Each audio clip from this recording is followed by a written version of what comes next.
Vous écoutez le podcast de Collection Miwa.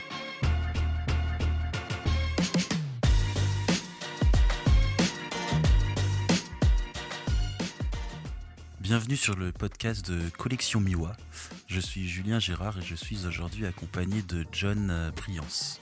Alors John est un maillon important dans la chaîne du livre puisqu'il travaille aux imprimeries Escourbiac, que vous connaissez parce qu'on en a pas mal parlé dans les derniers podcasts, avec Loïc Casanova qui a imprimé chez eux, Maxime Aliaga ainsi que Sylvain Sester, dont vous avez entendu le podcast il y a un mois à peu près. Alors John, est-ce que tu peux... Bonjour. Bonjour Julien. Est-ce que tu peux te présenter, nous parler un peu de ton parcours et on parlera ensuite un peu des ouvrages que tu as pu éditer, de ce que des ouvrages qui t'ont marqué et on parlera un petit peu plus technique en fin de podcast. Alors, que te dire ? Écoute, pour résumer, je suis passionné comme beaucoup de gens chez Escourbiac. Alors bien évidemment, à la base de tout ça, il y a une formation technique, l'école Estienne à Paris pour ceux qui connaissent, qui forment dans les industries graphiques, et ensuite un parcours de technicien, responsable d'atelier, donc près des hommes, des machines et des savoir-faire.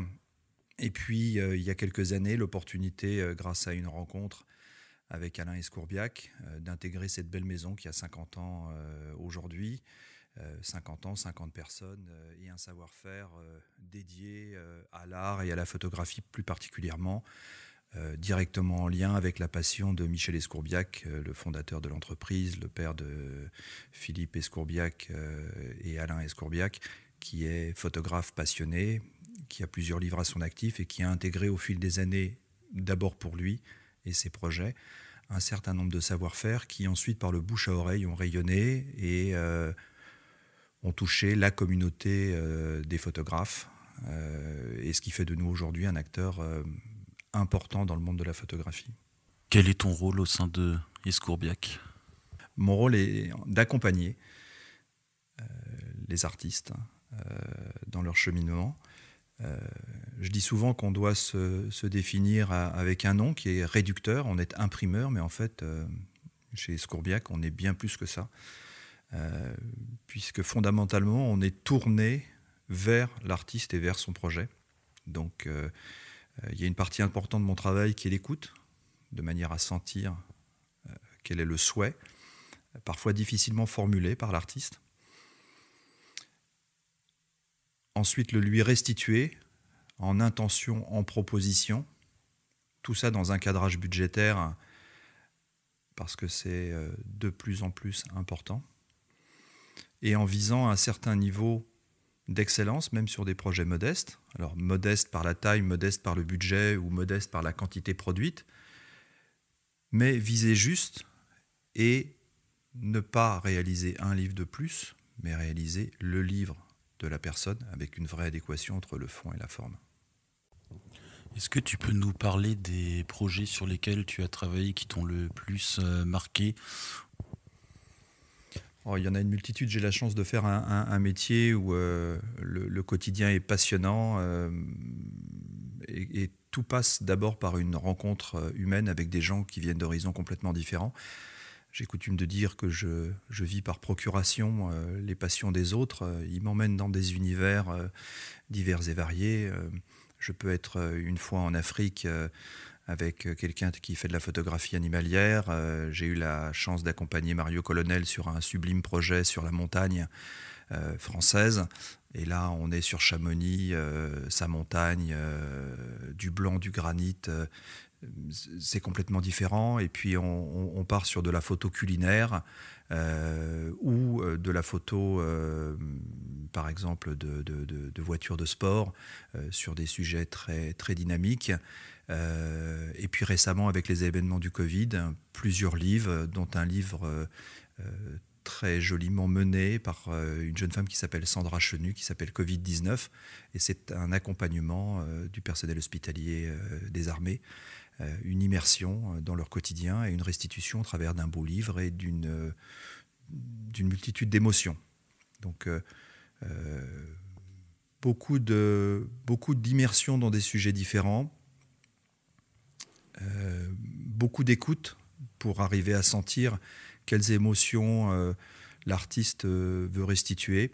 Et puis ensuite, tout un cheminement qui passe par la technique, qui est mon métier premier, mais qui est au service de l'objet qu'on va fabriquer, c'est-à-dire définir les bons papiers, les bonnes techniques de façonnage, les bons effets, par exemple sur une couverture, de manière à donner une vraie identité à l'ouvrage qu'on produit.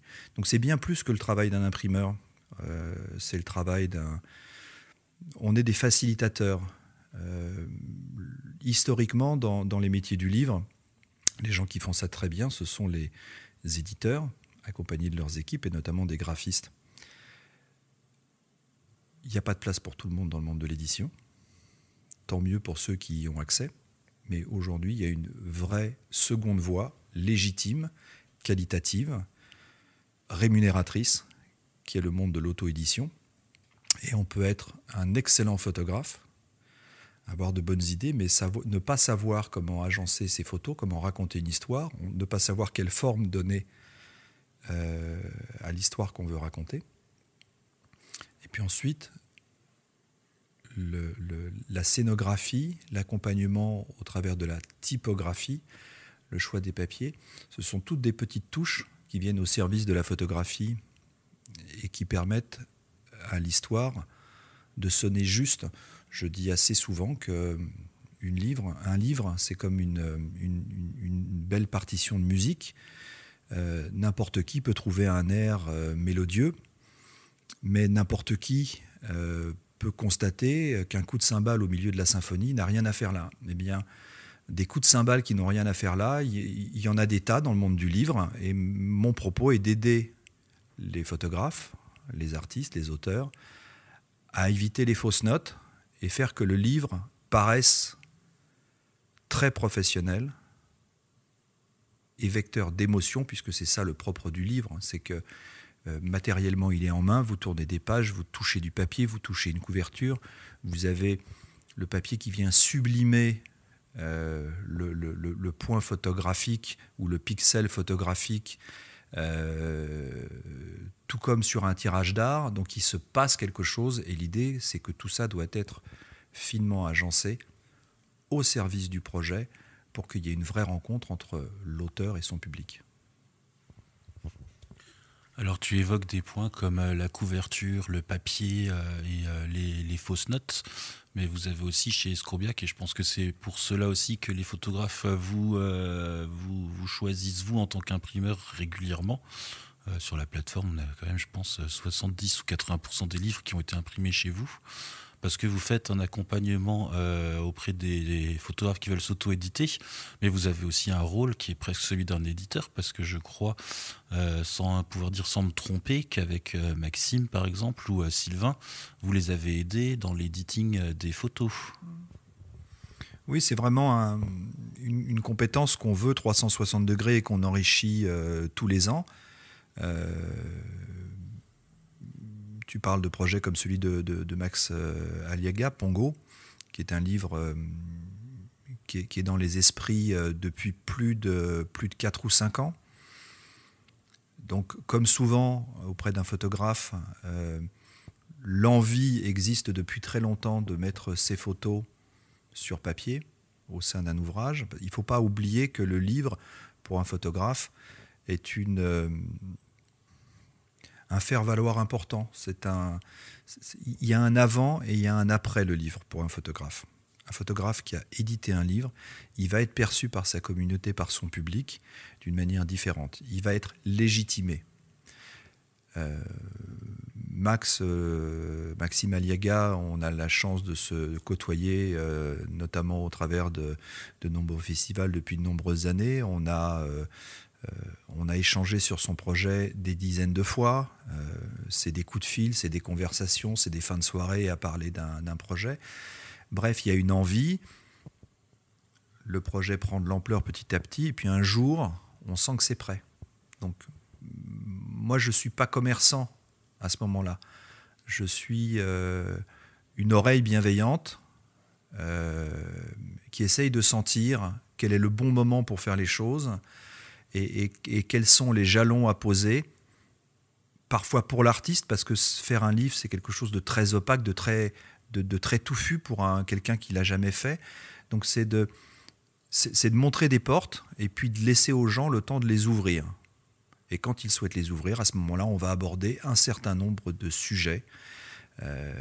C'est l'editing, le choix des photographies. Et il y a souvent rien de plus difficile pour un auteur que d'avoir lui-même à choisir dans ces centaines, voire milliers de photos qu'il fait.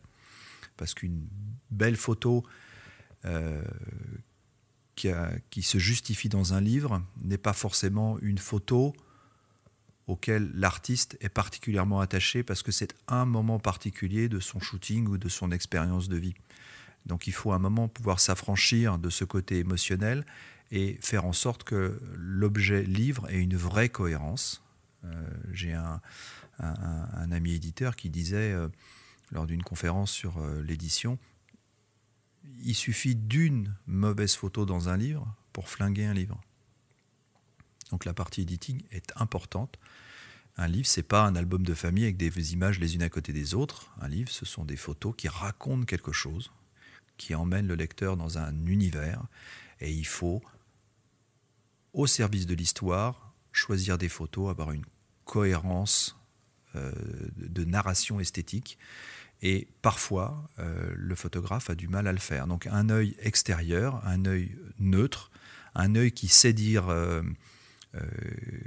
qui sait relever les incohérences et une approche bienveillante qui est capable de dire à quelqu'un « Non, là, je pense que tu es en train de te tromper. Cette photo-là n'a rien à faire là, même si tu y es attaché. » permet de challenger le photographe ou l'artiste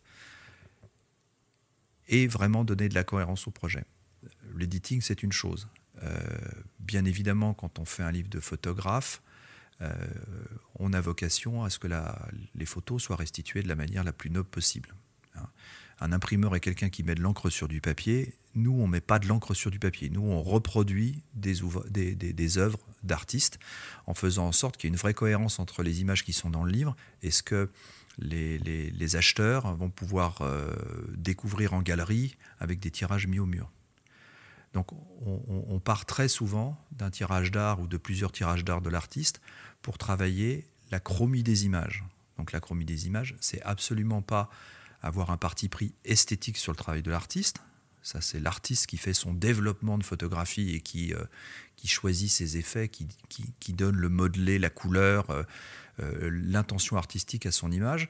Mais nous, on va intervenir au niveau de la chromie grâce à quelqu'un qui s'appelle Christophe Bonnet, qui est un grand sorcier de l'image, quelqu'un qui est exceptionnellement compétent et qui travaille depuis 20 ans chez Escourbiac et qui, parce qu'il est positionné dans l'atelier, à 10 mètres de la presse offset ou de la presse numérique qui imprime nos livres, qui sait très bien comment va réagir tel type de photo sur tel type de papier. Et en fait, notre travail, ça va être d'anticiper cette réaction, de la corriger, pour qu'au moment où l'encre vient se déposer sur le papier, on retrouve bien toute la subtilité de l'image originale.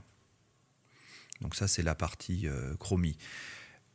Il y a une compétence qu'on a mis récemment dans nos savoir-faire,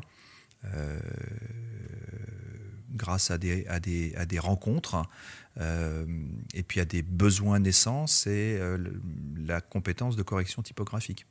Aujourd'hui, on a des gens qui, pour nourrir l'image, rajoutent du texte. C'est souvent très pertinent, mais quand vous mettez du texte dans un livre, vous n'avez pas le droit de laisser des erreurs d'orthographe, des erreurs grammaire. Quand vous avez un livre, qu'il soit tiré à 100 ou à 2000 exemplaires, et que vous vous apercevez qu'il y a des coquilles à l'intérieur, c'est un caillou dans votre chaussure pendant des années et des années. Donc, historiquement, dans les industries graphiques, il y a des gens qu'on appelle des correcteurs typographiques qui sont formés pour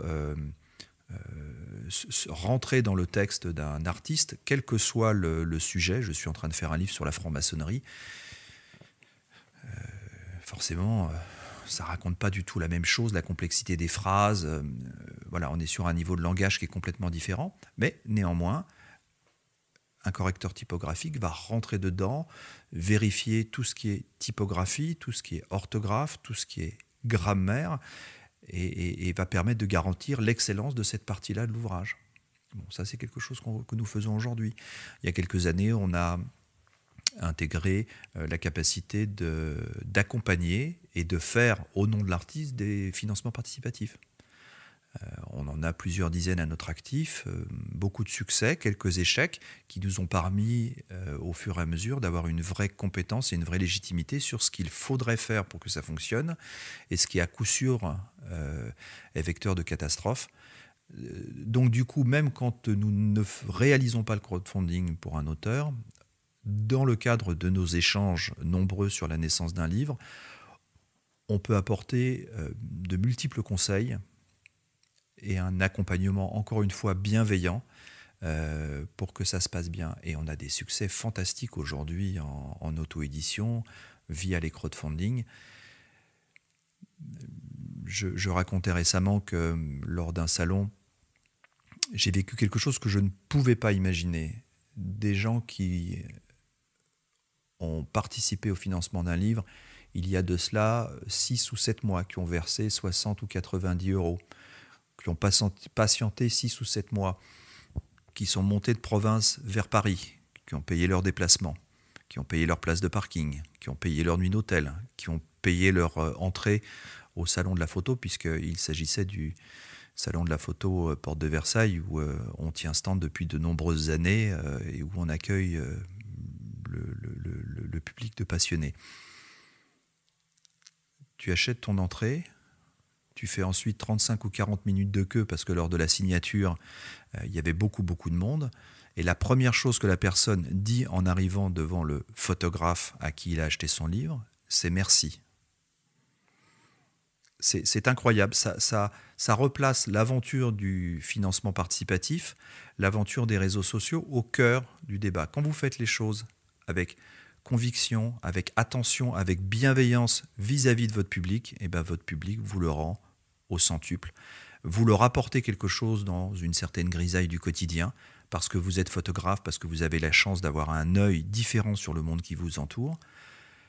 Et du coup, votre public vous accompagne très spontanément. C'est absolument pas une histoire d'argent. C'est une histoire c'est un cheminement entre deux personnes qui aboutit sur un livre. Le livre est un vecteur. Eh bien, voilà, quelqu'un qui achète quelque chose et qui dit merci à celui qui lui a vendu, eh ben, c'est quand même pas commun.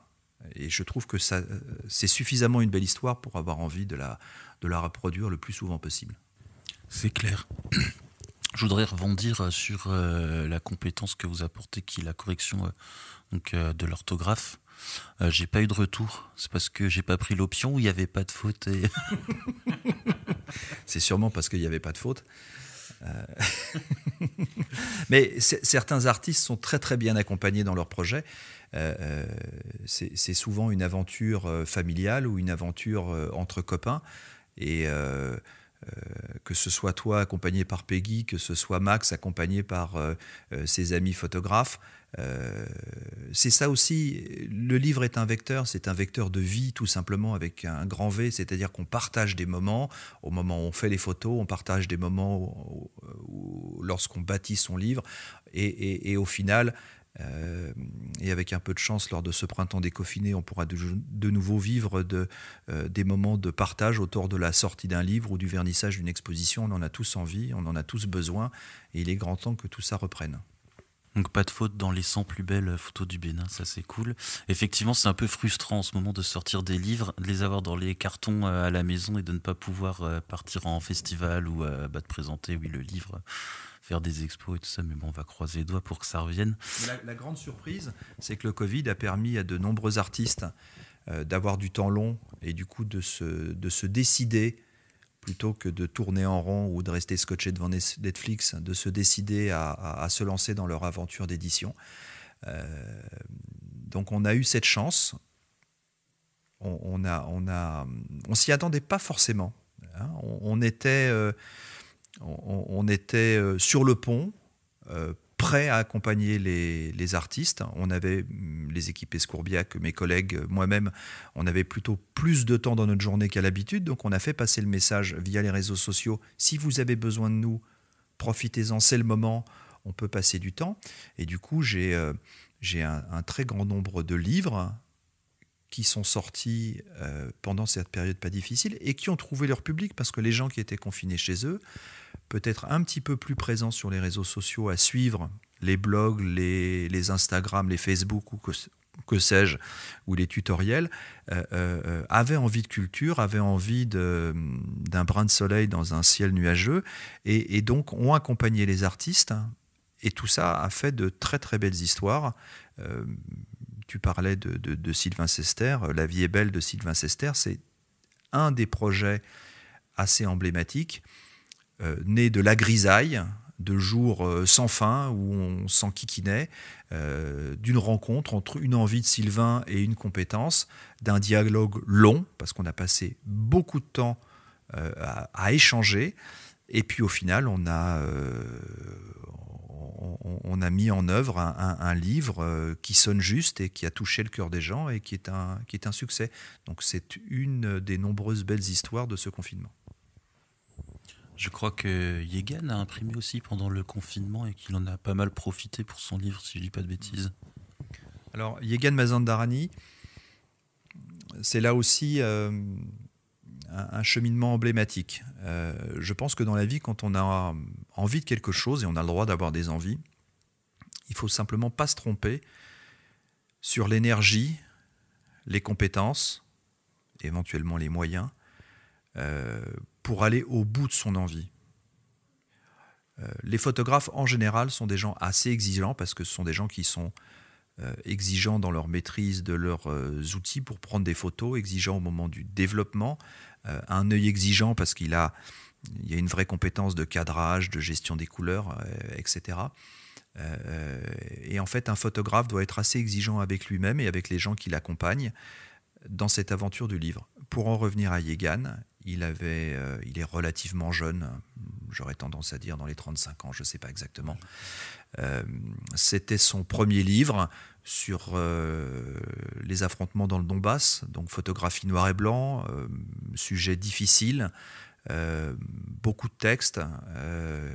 Eh bien, on a donné corps à son projet. On a un livre très subtil qui est issu de tout ça. Un livre de petit format, donc pas un livre qui en jette, mais un livre qui est parfaitement bien équilibré. Yegan a un vrai talent de communication et son talent, plus cet objet qui est très bien fabriqué, très bien calibré par rapport à ses attentes, eh bien il a trouvé son public. Je me souviens du vernissage lors du déconfinement début ou courant juin. Il devait y avoir 150 personnes. C'était complètement incroyable. Encore une fois, un premier livre. C'est un livre qui s'est très bien vendu. C'est un livre qui a été relayé dans la presse professionnelle. Encore une fois, on se remet dans le contexte. Premier livre d'un photographe et vous êtes déjà relayé dans la presse professionnelle. Quel parcours, hein. Quand je disais tout à l'heure que le livre, pour un photographe, il y a un avant et un après, et vous êtes changé, eh ben, je pense que la vie de Yegan et la manière dont il est perçu dans son activité de photographe est complètement différente. Il est légitime aujourd'hui. Et jusqu'à l'obtention du prix HIP, qui est quand même une belle récompense, et puis d'un ou deux autres prix, vous m'excuserez, je n'ai pas les dénominations exactes en tête, peut-être que tu pourras les rajouter après coup, mais voilà. Aujourd'hui, vous avez envie d'éditer, vous pouvez avoir un premier livre qui est tout de suite en tête de podium si vous êtes exigeant avec vous-même et bien accompagné. J'ai un autre exemple, on parlait du salon de la photo. Eh bien, il y a 5-6 ans, j'ai rencontré un jeune homme qui s'appelle Lionel Lucas au salon de la photo, qui avait envie de faire un livre, et il a profité d'un temps fort, genre lecture de portfolio, où il est venu nous présenter son projet. On a bavardé pendant une demi-heure, et à la sortie de cette demi-heure, je lui ai dit, écoute, tu as une passion, tu as l'ébauche d'un projet, mais ça ne suffit pas. Aujourd'hui, ça ne suffit pas. Il va falloir travailler. Et en fait, on s'est liés d'amitié, lui et moi. On a cheminé pendant 2 ans et demi. Il a sorti un premier livre, excusez du peu, qui a été tiré à 3000 exemplaires et qui est sold out. Et aujourd'hui, il a monté sa maison d'édition, qui s'appelle les éditions Red Runner. Et on vient de sortir un livre sur les casques de Formule 1 avec un graphiste passionné qui s'appelle Bruno Bayol. Un livre très emblématique, tiré à plusieurs milliers d'exemplaires. Et on est en lice pour avoir un concours à résonance mondiale dans le monde du design automobile. Il n'y a que dans les contes de fées que des choses comme ça peuvent se passer.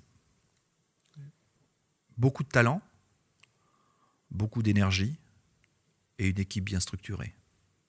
Et modestement, mes collègues et moi-même chez Escourbiac, on est vraiment des accompagnants. On est au service des artistes.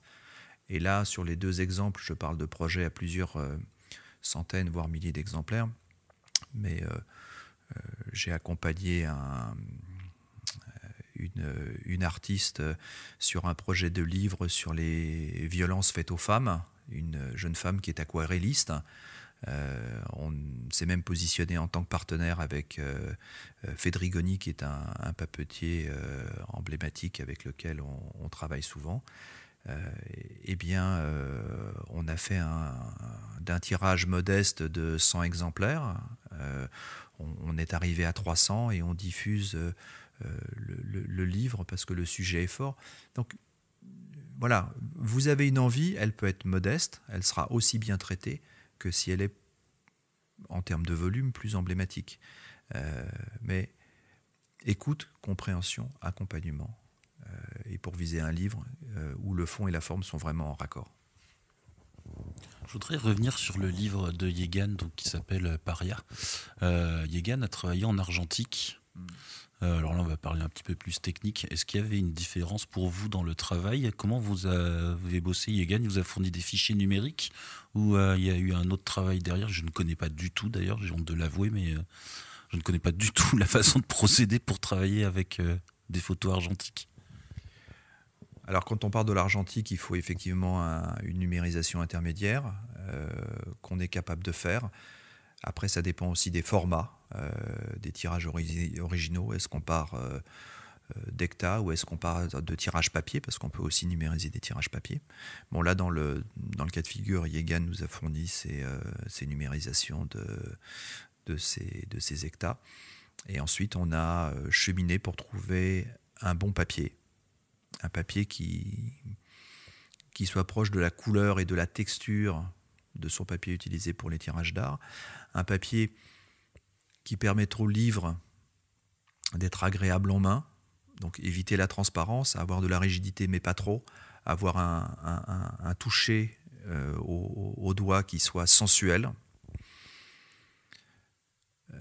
Et le fait est, c'est que c'est un papier de chez Fedrigoni que nous avons choisi, un symbole tatami qui est un très beau papier, dans un grammage a priori fin pour faire un livre d'art, mais eu égard aux caractéristiques du papier, ça a matché tout de suite. C'est pour ça aussi qu'il faut être entouré de professionnels, parce que partir dans l'idée qu'on veut faire un livre sur du 200 grammes, parce qu'un beau livre, il faut que ce soit du papier épais, c'est une erreur. Il faut parfois du 200 grammes sur certains formats, dans certaines configurations. Et mon confrère Olivier Godefroy a fait l'année dernière un livre que je trouve sublime, et on est sur un papier bouffant, on doit être sur du 60 ou 70 grammes, et tout est géré, y compris par la transparence du papier. Il y a Steidl, cet éditeur allemand, qui disait lors d'une interview, je crois qu'on peut encore voir en replay sur Arte, où il expliquait sa passion et son métier. Il disait, mais il n'y a pas de beau papier.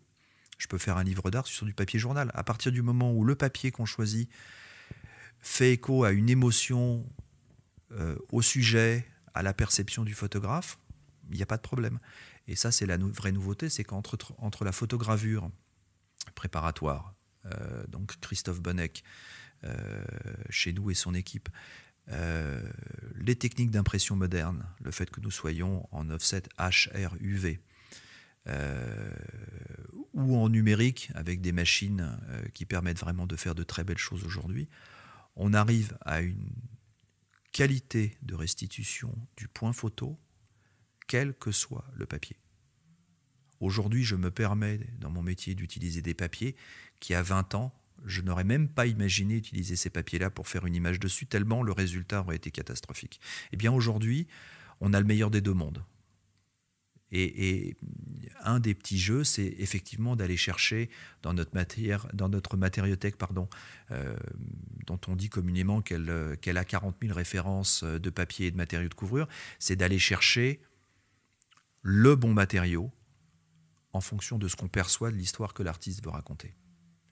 Et ça, c'est passionnant, parce que chaque livre, du coup, est très différent. Pour en revenir à la préparation de l'image, donc on peut faire du scan, et ensuite il y a la préparation chromie des images, on appelle ça communément la photogravure, et dans le cas d'Yegan, c'est d'autant plus important que pour faire un beau livre de photos noir et blanc, on ne va pas imprimer juste avec de l'encre noire sur du papier blanc, on pourrait imprimer en quadrichromie, mais avec des risques de dérive chromatique et d'un ouvrage relativement dépareillé en termes de rendu et de chaleur des images.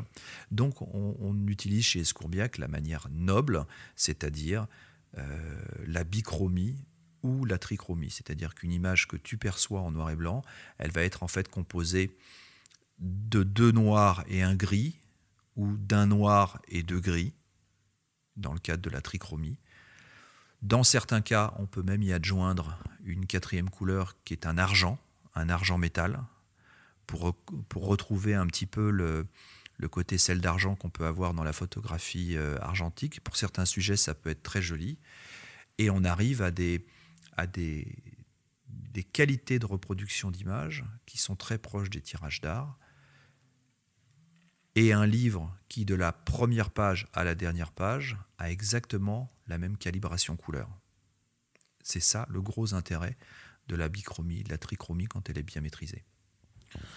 Je me souviens, une des premières fois où on s'est rencontrés, je te demandais ce qu'on pouvait faire, parce que je cherchais un moyen de rendre le livre original, et tu me disais, mais le problème c'est qu'on peut tout faire.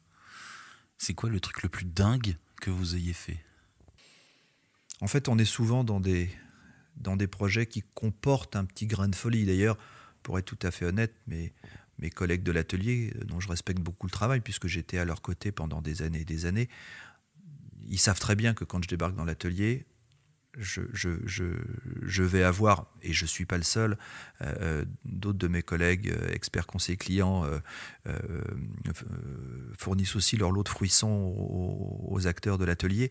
Mais voilà, on joue les monsieur plus. C'est pas qu'on veuille faire devenir le livre un livre objet, parce que s'il n'y a pas de lien entre le fond et la forme, en fait c'est futile. C'est rajouter du décor sur quelque chose qui ne se justifiait pas. Et comme souvent en peinture, en photographie, en musique, un long silence bien positionné, ou une absence de couleur, c'est ça qui va être au service du projet. Et la difficulté dans mon métier est parfois de mettre en place des solutions techniques qui ne se voient pas, mais qui permettent au livre d'exister pleinement. J'ai un livre qui vient juste de sortir, je vais communiquer dessus dans les jours qui viennent, un livre auto-édité qui s'appelle Axis, de Georgius Savarsson. C'est un livre de petit format similaire à celui de Yegan dont on parlait tout à l'heure. Et c'est un livre comme un journal intime photographique avec énormément de photos très chargées, et on avait le besoin d'avoir une photo qui se lit sur une double page et une photo très chargée avec beaucoup de raccords, y compris un travail typographique avec du texte qui venait nourrir l'ensemble de la page. Eh bien, on a utilisé une technique qui s'appelle la reliure 180 degrés, où en fait on supprime le fil de couture, qui est jusqu'à aujourd'hui la manière la plus belle, la plus noble et la plus durable de faire un livre. On remplace ça par une colle très souple, très spécifique, qui est mise en œuvre dans un certain contexte technique, et ce qui permet d'avoir un livre relié qui s'ouvre complètement à plat, d'où son nom, 180 degrés, et qui permet aussi d'avoir un parfait raccord de page entre la page de gauche et la page de droite. Donc en fait, on vient lire la photographie sur une double page en oubliant que c'est un livre qui est ouvert. Eh bien voilà, ça c'est une technique. Nous l'utilisons peut-être 2 ou 3 fois par an. Elle est un petit peu plus chère que la reliure normale. Ce serait a priori sans fondement que de l'utiliser comme ça pour la beauté du geste. Mais sur ce livre-là, je l'ai conseillé à Jordi, et son petit nom c'est Jordi. On a cheminé tellement longtemps ensemble que je me permets de l'appeler Jordi. J'espère que s'il m'écoute, il ne m'en voudra pas. Et Jordi a suivi mon conseil et le livre est parfaitement bien né. Et puis l'autre petite particularité, c'est que pour lui donner une vraie singularité, on a choisi un marquage à chaud sur la couverture. Alors les gens ont souvent en tête qu'un marquage à chaud, c'est de l'or ou de l'argent, mais en fait il existe une palette de couleurs et une palette d'effets assez large. Et là, on a pris un marquage à chaud irisé, donc qui attire l'œil. Et c'est aussi important pour un livre, quand il est positionné chez les libraires, à côté d'autres livres, d'avoir une personnalité suffisamment importante et un élément qui attire le regard pour lui permettre de sortir du lot, d'être pris en main. Et quand le livre est pris en main, il y a 50% du chemin qui est fait pour que ce livre soit acheté. Donc ça, c'est un exemple. Je parlais tout à l'heure de ce livre Formula Helmet. On a utilisé pour ce livre une suédine, donc un tissu velours, tout simplement parce que lors des étapes de conception du livre, en manipulant les casques, on s'est aperçu qu'à l'arrière des casques de Formule 1, il y a une bande en velours qui permet d'éviter la transpiration dans le cou des pilotes. Voilà. Et on s'est dit, bah tiens, est-ce qu'on ne mettrait pas sur la tranche du livre un matériau qui pourrait rappeler ce matériau qu'on trouve dans les casques. Et en fait, de fil en aiguille, on a fait des recherches, on a fait des essais, et on a utilisé ce matériau. Et du coup, le public qui aime ce sujet comprend tout de suite, au premier toucher, pourquoi ce matériau est là. Et là, c'est, encore une fois, la cohérence du fond et de la forme. Et chaque livre a besoin de trouver sa cohérence. Parfois, c'est évident. Parfois, c'est beaucoup plus subtil. Il me semble que tu as un projet de livre dans les tuyaux dont on parle depuis un certain temps. Et au travers des discussions qu'on a, eh bien, on est en train de chercher cette cohérence. Pour l'instant, c'est peut-être encore un peu obscur, mais un jour, il y aura une évidence. Et quand on aura cette évidence, on saura comment bâtir le livre. Et je vais avoir besoin d'Escourbiac. Pour revenir sur ce livre Formula Helmet, tu peux nous parler de la fermeture du coffret, qui est quand même assez incroyable. Et quand on en parlait hier soir, et alors je ne vais pas tout de suite le dévoiler parce que je vais te laisser là en parler toi-même, mais ça me faisait penser à un truc très bête et qui n'a rien à voir, mais à Dubaï par exemple, il y a une piste de ski. Donc c'est dans un centre commercial dans le désert. Je m'imagine toujours le moment où le mec il a commandé les télésièges en disant que c'était pour Dubaï. Comment ça se passe pour vous pour ce système de fermeture? Enfin, je te laisse en parler. Bah là, il y a, ouais, le parallèle est rigolo, mais effectivement, on en est venu à contacter un Canadien, une PME canadienne, qui est spécialisée dans la fabrication de casques vintage et qui a le savoir-faire pour fabriquer des jugulaires. Donc le jugulaire, c'est la petite pièce en tissu et métal qui permet de verrouiller le casque une fois que tu l'as mis sur ta tête, donc au niveau du menton. Et en fait, on a designé sur une envie de Bruno Bailleul, qui est l'auteur du livre, mais aussi graphiste de talent. Il avait envie que le coffret ressemble à un casque de Formule 1 dans lequel on viendrait glisser les ouvrages de tirage d'art. Et à un moment, on s'est dit, pourquoi est-ce qu'on ne ferait pas tenir les deux livres avec une jugulaire de casque de Formule 1. Bah oui, pourquoi pas? C'est tellement simple, pourquoi on n'y a pas pensé avant? Et en fait, sur presque une discussion de comptoir assez potache, on s'est dit on va l'étudier. Et là, ça me permet de parler d'un autre savoir-faire d'Escourbiac. On parlait de 360 degrés, on a parlé de photogravure, on a parlé de matériothèque, on a parlé de crowdfunding, j'en oublie sûrement, mais on a monté il y a 3 ans avec un ami qui s'appelle Bruno Bayeul, qui est artisan d'art, on a monté un atelier de façonnage d'exception. Et en fait, ça fait sens, c'était une évidence. À un moment, le livre d'art, un objet auquel on est attaché, eh bien, il y a une partie de ce tirage qui est dévolue à des passionnés qui collectionnent des objets qui sont au service de l'artiste.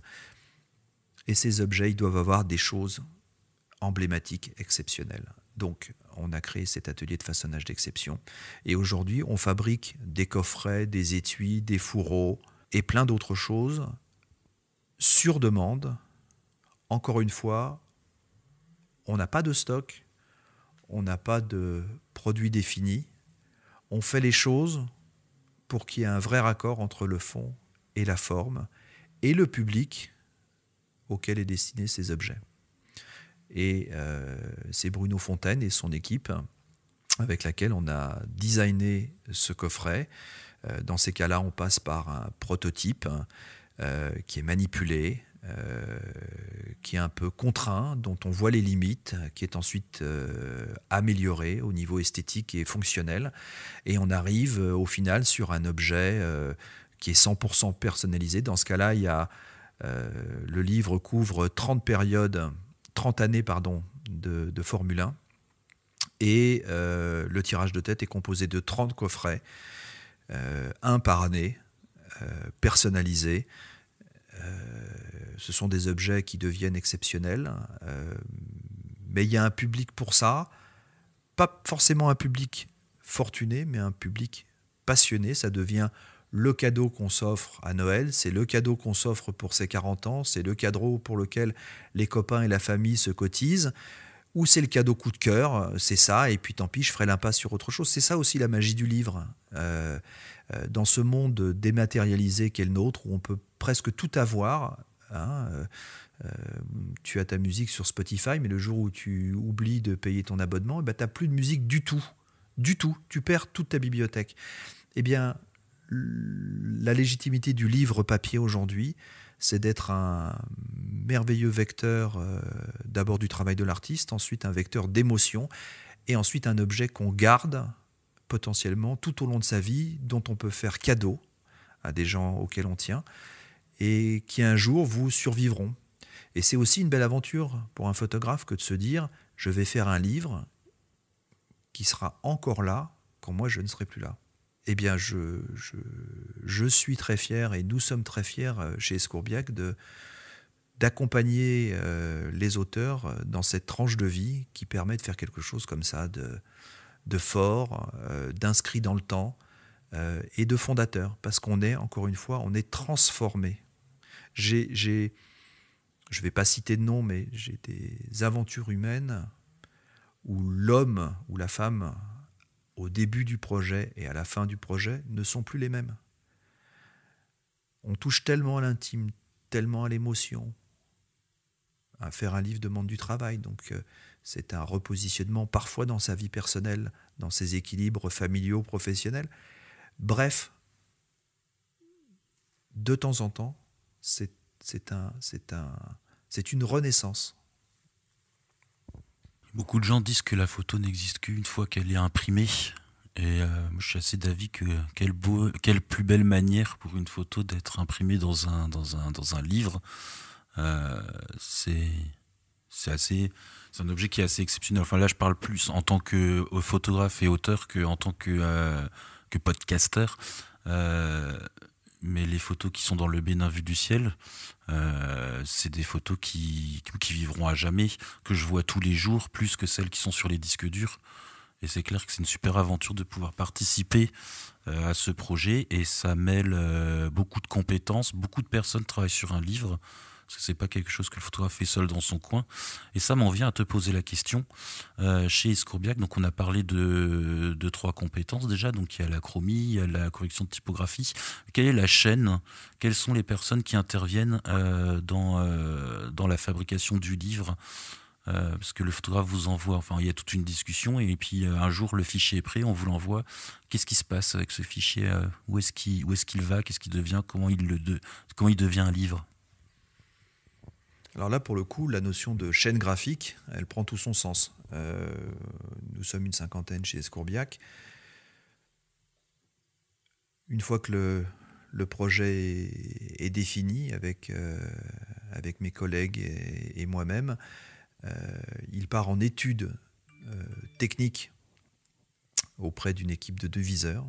Et chez nous, on a fait le pari que les deviseurs soient aussi les fabricants, c'est-à-dire que la personne qui va cheminer dans l'étude du projet pendant parfois plusieurs semaines va aussi être celle qui va suivre le projet quand la commande sera passée. Donc là, c'est communément ce qu'on appelle un deviseur ou un fabricant. Donc ils vont prendre en charge toutes les composantes techniques du dossier, rédiger des instructions auprès des différents ateliers internes et externes à l'entreprise pour tous les intervenants qui vont travailler, ce qui va permettre à un acheteur papier d'approvisionner les papiers au meilleur prix dans les délais convenus. Ensuite, ce dossier technique va suivre à la première étape, qui est l'étape de préparation chromie des images, avec la possibilité de faire des épreuves couleurs certifiées, de manière à s'assurer qu'une image retraduite en CMJN sur du papier va ressembler à ce que certains photographes n'ont que pour seul point zéro, c'est-à-dire l'image qu'ils voient sur leur écran d'ordinateur, en RVB électroluminescent. Donc il y a parfois un monde entre les deux représentations de la même image. Donc il va falloir ajuster les réglages pour que sur le papier, on soit le plus fidèle possible à la vision de l'artiste. Ensuite, on imprime sur une machine qui fait 30 mètres de long, qui tire à 14 000 feuilleurs. Je parle de la presse offset HRUV. C'est plusieurs centaines de tonnes d'acier, de fonte, avec plusieurs centaines de milliers d'axes en roulement, etc. Donc, on va imposer les feuilles d'un livre, par exemple pour un livre au format A4, en cahier de 16 pages, donc sur une feuille qui fait globalement 70 cm par 100 cm. Donc là, c'est un autre atelier qui va s'occuper de l'imposition. Tout ça pour arriver donc au pied de la machine, où là, vous avez un conducteur et un assistant conducteur qui vont mettre en route cette machine de 30 mètres de long, faire ce qu'on appelle l'opération de calage.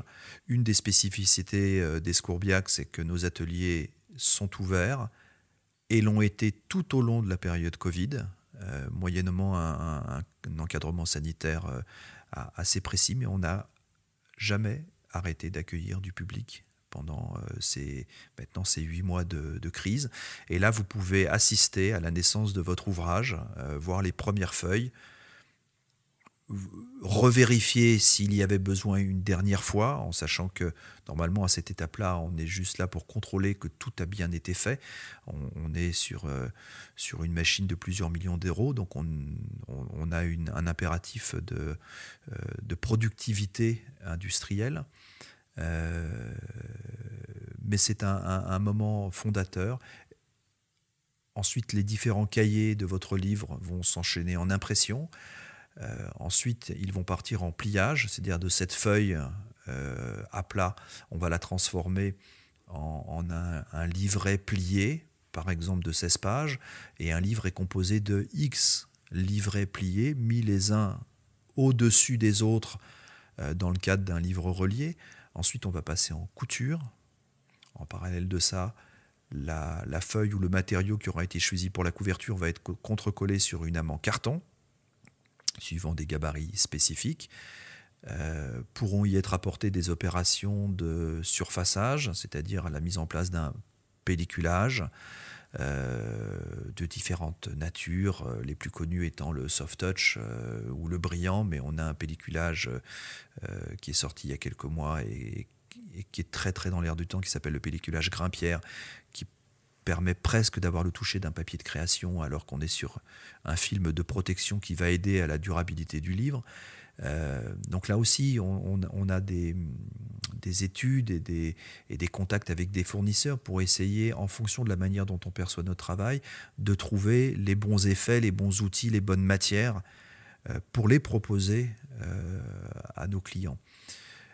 Donc travail de la couverture, emboutissage, embossage, marquage à chaud. Et ensuite, on passe à la reliure en elle-même, c'est-à-dire l'opération de mettre la couverture sur le bloc intérieur. Et ensuite, on a des compétences pour tout ce qui est gestion des stocks et expédition. Alors bien évidemment, on livre partout en France, on livre partout dans le monde. On a la chance d'avoir des clients étrangers et des livraisons à faire pour l'étranger. Dans les compétences 360 degrés, on a mis en place une possibilité de stockage en interne pour les gens qui sont petitement logés, qui n'ont pas la place de garder le stock de leurs livres. Donc on fait ça et on accompagne certains auteurs sur l'envoi en nombre. C'est-à-dire que quand on n'a pas le temps, la possibilité, dans le cadre d'un crowdfunding, de faire partir ses livres auprès des 250 ou 300 contributeurs, eh bien on peut s'en occuper. De même que c'est une tendance forte, hein, le photographe en général a un pied dans le monde complètement artistique et un pied dans le monde de l'entreprise. Il fait des photos de commande et le photographe est de plus en plus quelqu'un qui peut devenir maître d'œuvre et force de proposition auprès de ses clients industriels, donneurs d'ordre. Et le livre de commande pour fêter la livraison d'un nouveau bâtiment pour une entreprise, pour fêter les 30 ou les 50 ans d'une entreprise, pour mettre en avant les équipes d'une entreprise. La chance aussi pour le photographe, c'est d'être en contact avec des décideurs, d'être lui aussi dans l'intime de ses clients, parce que ce n'est pas anodin de prendre une photo au sein d'une entreprise ou au sein des équipes. Et donc il peut être force de proposition quand il a décodé le besoin d'une entreprise. Il peut éventuellement, accompagné de certains savoir-faire d'Escourbiac l'imprimeur, il peut aller proposer de fabriquer des choses, des calendriers, un livre, un catalogue qui accompagnerait des tirages emblématiques, une exposition, la décoration d'un hall d'accueil dans une entreprise. Il faut se réinventer, il y a des tas de choses à faire et le photographe à ça au bout de son objectif. Eh bien, par exemple, on fait du stockage et de l'expédition pour des clients photographes qui nous amènent avec eux dans l'entreprise. Et il y a besoin de faire du stockage, approvisionner des filiales. Voilà, toute cette dimension logistique, elle peut être gérée chez nous. Et puis, on a aussi cette plateforme de vente en ligne, qui met en avant, tout comme Miwa, les publications. L'idée, c'est pas de se substituer à nos amis libraires qui font un travail fantastique et dont on a besoin parce que ce sont des lieux de vie, des lieux de rencontre, des lieux de conseil. Donc il n'y a rien qui remplacera le libraire et la librairie. Néanmoins, dans ce monde virtuel, eh bien, voilà, il y avait une demande de certains photographes de taille modeste, de pouvoir faire rayonner leur ouvrage de manière immatérielle sur la toile. On a tenté cette aventure, on est content de le faire. Encore une fois, c'est au service des artistes. C'est une des nombreuses palettes qu'on a mis en place chez Escourbiac pour accompagner les photographes et les artistes. Il vous manque une dernière personne. C'est une fois que vous avez livré la palette, il faudrait quelqu'un qui monte les livres jusqu'au 3e étage quand on n'a pas d'ascenseur. Mais c'est possible. Parce qu'on ne se rend pas compte, mais en fait, et moi le premier, quand on a fait le premier livre avec Peggy sur le Bénin vu du ciel, c'est le volume. Et quand on se retrouve, on n'imagine pas qu'un livre pèse 1 kilo, parfois plus, parfois moins. Mais quand on a acheté 1000 livres, on a 1 tonne. Et on ne s'imagine pas du volume, et c'est assez choquant et rigolo. Je ne sais pas si tu connais Fabrice Guérin, photographe animalier spécialisé notamment en photos sous-marines. On a eu la chance, avec My Nature, de faire son livre et de l'accompagner. Et je me souviens de la photo qu'il m'a envoyée il y a plus d'1 an maintenant, où en fait sa maison était décorée à base de cartons, de livres. Il avait un sapin de Noël avec des caisses de livres, il avait un buffet avec des caisses de livres. Du coup, ça devient aussi une vraie aventure familiale. Sa petite femme a géré ça avec beaucoup d'humour. trêve de plaisanterie, c'est sûr qu'il faut prendre conscience qu'on est dans la vraie vie, qu'on ne vend pas de l'immatériel, qu'un livre, ça prend de la place, ça pèse quelque chose. Il faut l'anticiper. Si jamais il y a besoin d'un coup de main pour monter au 3e étage, il suffit de le demander et on met en place les solutions qu'il faut pour aider. C'est pour ça aussi que dans notre activité de conseil et d'accompagnement, on fait très attention à aucun moment de pousser l'artiste vers un rêve inatteignable. Mon but ne va pas être de faire passer quelqu'un d'un projet de 100 exemplaires à un projet de 500 exemplaires. On l'évoquera, parce que définir le chiffre de tirage est bien la chose la plus difficile quand on réalise un livre, et que ça ne coûte pas beaucoup plus cher de faire 100 ou 200 exemplaires, alors que ça coûte très cher de réimprimer le même livre si au bout de 6 mois il est sold out et qu'on a envie de continuer à le proposer à la vente. Donc il ne faut pas se tromper. Néanmoins, notamment par rapport à cette problématique de stockage, on ne poussera jamais un artiste à faire plus de livres que ce qu'il pense et ce qu'on décode au travers de nos échanges, pouvoir effectivement vendre sur une échelle raisonnable de temps qui est de 2 ans et demi, 3 ans, quand un livre esthétiquement est bien né, quand il est fait de manière contemporaine, son esthétique va lui permettre d'être perçu comme un livre au goût du jour pendant 2, 3, 4 ans sans aucun problème. Et le livre est livré emballé, film plastique, caisse carton, ça se garde très très bien, ça ne vieillit pas. Mais l'idée, c'est de ne pas commander 1000 livres et de ne pas savoir où les stocker, d'emmerder la grand-mère, le grand-père, d'en avoir dans la cave, dans le grenier et sous le lit, parce qu'on s'est trompé de chiffre de tirage. Ben non, dans ces cas-là, on vous conseillera de faire un livre plutôt à 150 exemplaires, et ce sont de très très belles aventures aussi.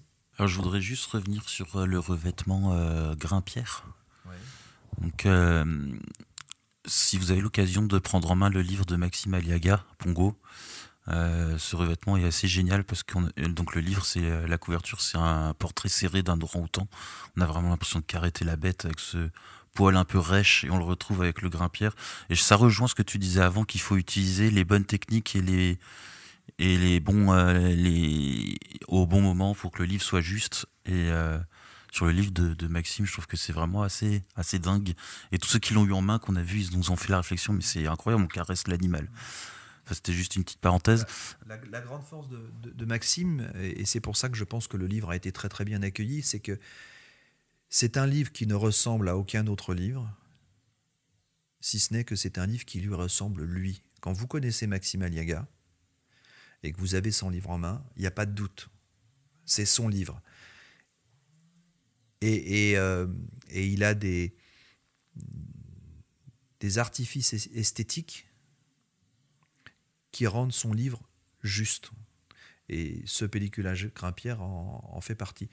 Et une partie du travail des collègues et de moi-même, c'est d'arriver à toucher un peu l'intime des photographes.